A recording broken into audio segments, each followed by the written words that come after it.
Alright, so lots changed on the car since the last video, but right now I just want to talk about what we're working on now, which is putting in fresh rear quarters.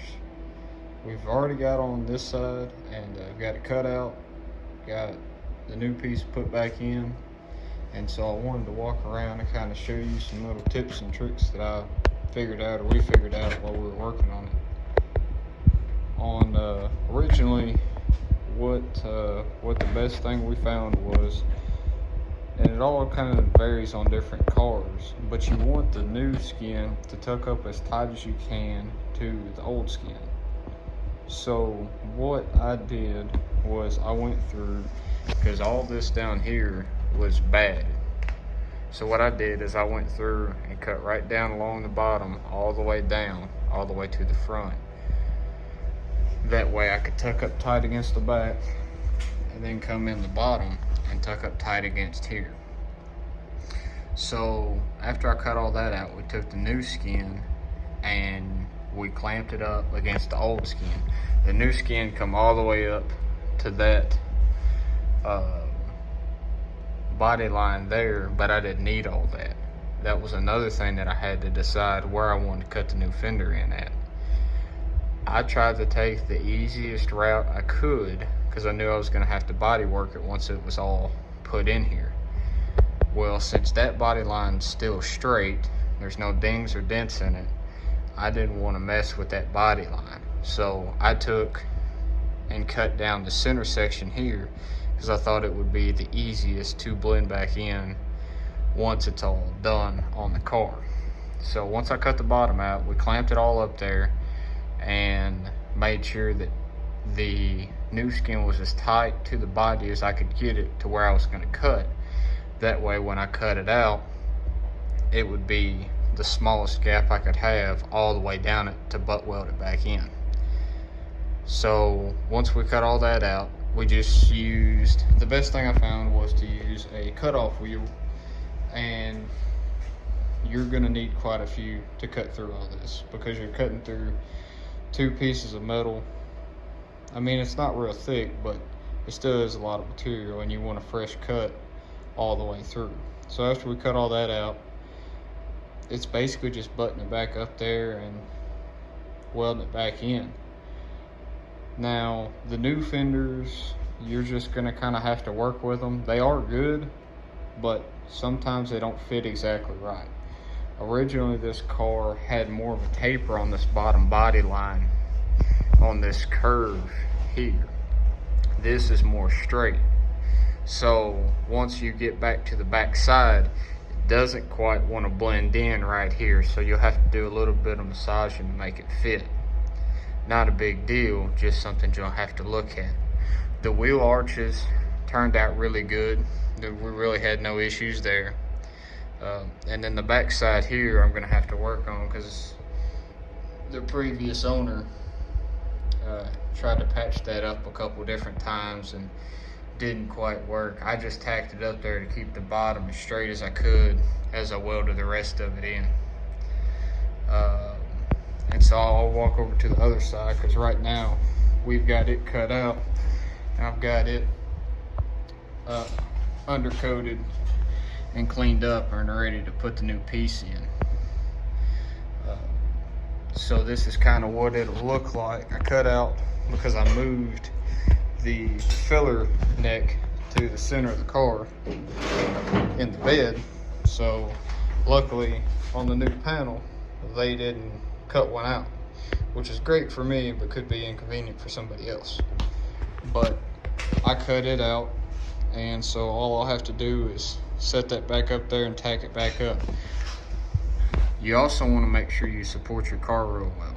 This is a unibody car, so any kind of body, there is no frame. Everything's held together with more or less the body of the car is how the car is put together. This car actually sags a little bit when you raise it up in the center of the car on our quick jacks. So I always try to put something in the back, that way it doesn't sag too bad. Mine's a little different. You don't have to cut out your inner fender wells. I did because of my tires rubbed. So I will have to make new inner fender welds. When you do yours, all you'll have to do is cut out the pinch welds, and you should just be able to pull that skin off. So not a super, well, it is kind of an undertaking to cut these out and put them back in and get them straight, but it's not been the worst thing in the world. It's a lot more intimidating than what it really is, I think. I'm not done yet. I'll let you know how it turns out, but as of right now, we're looking pretty good. Alright, so I've got the other side tacked up right now, and I just wanted to show you what I was talking about on some of the stuff not lining up exactly perfect. Here's the gap I was talking about where they don't quite bend it as far as it was originally. So what you want to do is you want to tack up as much as you can to get as much strength in the panel as you can, but you don't want to put up too much because then your metal won't quite form to that radius right there. But you want to make sure that your body lines right here, your critical body lines, line up. This radius right here in the middle is not as critical because you can blend that in a little bit better. There's a little bit more material at the top, so it doesn't quite fit, but when I stretch this, it should shrink that down a little bit. So I'll probably have to break those two tacks there, but should be able to leave everything else. I've also tacked it up down here and tacked it down there at the front. It's just the kind of nature of the material and whoever the fabricators are that do this. It's been good so far, so I mean, if that's really the only issue you run into, I'd say you're doing really well. But we're looking good so far. This is definitely a two-person operation to be able to get these up and down. Just to try to get everything lined up, it's a little tedious to do. And these mag pieces, you can pick those up anywhere. They're super handy to make sure you keep your bodies pretty flush together, because the more time you take now, the easier the body work will be later. Those and clamps is the best thing you can do. So I'm going to try to get this as close as I can, and we'll go from there.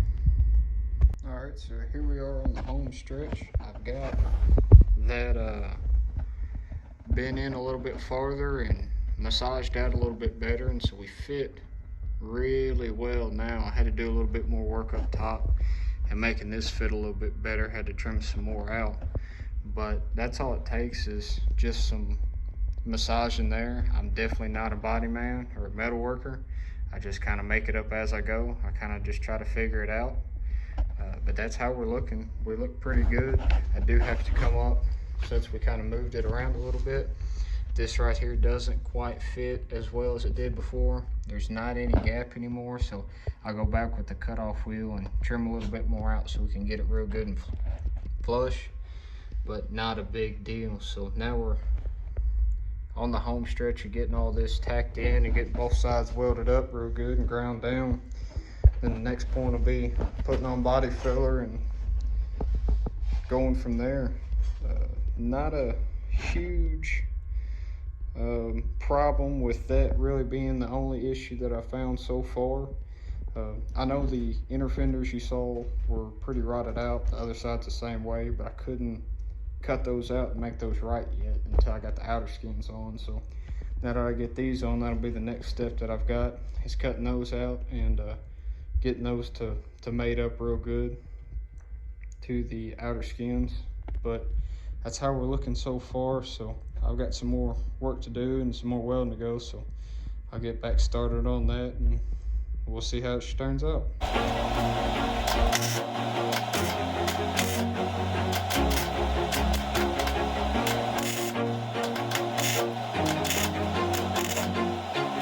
Always do it on my own, so I gotta get through it. And the only thing I know is to love what I'm doing. Never give up, never slow, till I finally prove it. Never listen to the no's, I just wanna keep moving. Keep my head up when I act, head up, that's a fact.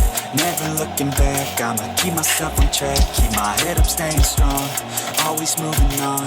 Feel I don't belong, tell my thoughts to move along. Push myself to be the best, die with no regrets. Live with every breath, see my message start to spread. And I had so many dreams, when you hit your teens, life ain't really what it seems. Try to find out what it means, always do it on my own, so I gotta get through it. And the only thing I know is to love what I'm doing. Never give up, never slow, till I finally prove it. Never listen to the no's, I just wanna keep moving. Yeah, I put out all this art, it's my only medicine. Yeah, everything I do, I'm just being genuine. Yeah, I'm sick of being screwed, feel my own adrenaline. Yeah, I do just what I do, and I hope you let me in, yeah. So we've got it all ground down, and some things that I'm learning now that you should do before you finish welding and grinding everything down. Make sure your wheels fit, especially if you have a very close tolerance between your lips of your wheels hitting the fender and them not. So what I've had to do, because they definitely did not fit when I put them back on, is I had to go in and started to put a couple shims, those little rods, in between the two body panels to shim it out a little bit. Not a lot, but enough to make sure I have enough clearance where if it leans or rolls, that they're not going to hit. Because I'm running a 205 40-17, and I knew that I was going to have to cut out the lip of the fender anyway, but even with cutting that out, they still did not fit, at least on this side, partially because I think the fenders are stamped a little different. This one doesn't have quite as much of a bulge on it as the other side did, so that kind of threw it off. It didn't hit by much, but the little lip of the rubber on the tire would scrub just a little bit, so that means any bumps or leans on the car, that it was going to get into the wheel after it wore that lip off. So one thing you definitely need to make sure is that you mock your wheels up after you tack it on, then after you verify it fits, then weld it on, then you can grind it down. So just one of those little lessons you learn after the fact that makes it a little stressful when you put your wheels on and they don't fit. So just a little tip. All right, so after a lot more grinding, a lot more filling little pinholes, I think we're finally to a point to call both sides finished. I got everything welded up, and the insides of the panels sealed and undercoated all the way through to the front. These are the products I used. The AC Delco seam sealer is what I've started to use. It's pretty cheap. You can get it on Amazon. And the Rust-Oleum undercoating is the cheapest on Amazon. It's between $4 and $6. If you go to any like Rural King or things like that, it's like $8. So I would suggest doing that. The Krylon brand rust protector is also good, but the Krylon undercoating is not very good. It doesn't ever seem to dry, even in super warm weather, and it comes out brown instead of black. Now, if you really don't care about the color, it might work for you, but in my experience, it's just not as good as the Rust-Oleum. But that's kind of how we sit so far, so we're looking pretty good to be able to start doing actual body work on it and a lot less welding. This should have been the end of welding everything, so hopefully we can start to get on body work and work on the interior door panels and center console and things. So that's how it all goes. A couple of things I have realized on doing this is that taking your time and measuring and putting together and tacking up and making sure things fit, making sure things look right. Hopefully you have at least one good body panel to kind of reference off of. I did not, so I went to whatever the closest I could get on both sides and what I thought looked right. In pictures I've seen, because I've actually never seen one of these cars in person, not a Falcon, not a Ranchero, not a wagon. So this is kind of, eyeballing everything and making it to what I think's right. So, I mean, if you do have a good body panel, that's great. And if you can buy complete body panels, pinch weld to pinch weld, that's even better. You don't have to worry about cutting all the way down the center and seaming it all together.